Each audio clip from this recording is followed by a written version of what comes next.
Orang itu menjadi kikir itu karena nganggap hidup itu lama dan uang itu penting. Kalau zaman Nabi itu sederhana kalau melihat hidup. Pernah suatu saat Nabi itu punya jatah makan, karena Nabi itu hidupnya juga pas-pasan. Jadi Nabi itu unik. Beliau di satu sisi kaya raya, bisa ngurmat Abu Hurairah, Ammar, Suhaib. Ashabu Sufa itu dirawat Nabi semua. Itu kan kaya, bisa ngerawat sekian orang. Tapi di sisi yang lain untuk pribadinya beliau miskin. Kadang nggak bisa makan hari itu. Tapi di saat yang sama bisa merawat Ahlus Sufa. Jadi keliru kalau orang hanya cerita Nabi itu miskin, untuk makan dirinya aja susah. Itu keliru. Kelirunya kalau tidak diteruskan, tapi Nabi mampu menghidupi Ahlus Sufa. Singkat cerita, jatah makannya Nabi itu dikasihkan orang. Ketika Nabi tanya, ya Aisyah, makanan jatah saya di mana? Oh ya Rasulullah, tadi ada orang minta tak kasihkan, maka makanan itu habis. Apa kata Nabi? Kamu salah Aisyah. Yang kamu kasihkan itu justru yang masih. Ya, yang kamu kasihkan itu justru yang masih.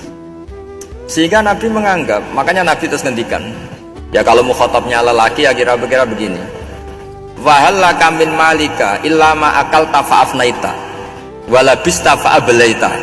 Terus tanya wa tasaddaqta fa'abqaita, kata Nabi. Harta kamu ya kamu makan kemudian ke WC jadi kotoran, atau punya pakaian mewah nanti rusak.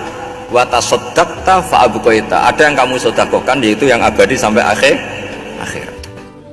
Sehingga banyak pengusaha yang mencintai saya setelah tak ajari hadis itu, misalnya punya uang 1 miliar karena dia spekulan atau pedagang rawan bangkrut, disedekahkan ke masjid 50 juta, yaitu yang abadi. Jadi kalau suatu saat bangkrut dia masih punya uang 50 juta di akhirat.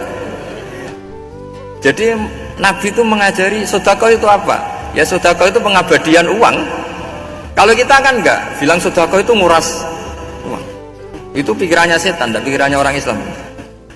Itu cara berpikir setan, bukan cara berpikir umat apa? Sehingga Sayyid Ali Zainal Abidin itu kalau ada orang minta, kemudian beliau ngasih, itu beliau bilang gini, marhaban biman hamala zadi ilal akhirah. Matur nuwun nggih jenengan sing beto sangu kula. Jadi dianggap teller saja. Orang yang minta uang beliau itu dianggap tukang nyatet bank ini. Karena sudah ditabungkan, ya sudah. Kalau kita kan enggak, wah pengemis tuh ganggu gini-gini. Kecuali pengemis profesi ya mungkin kita agak-agak enak. Pada zaman akhir tuh ada pengemis apa? Profesi, jadi repot tuh.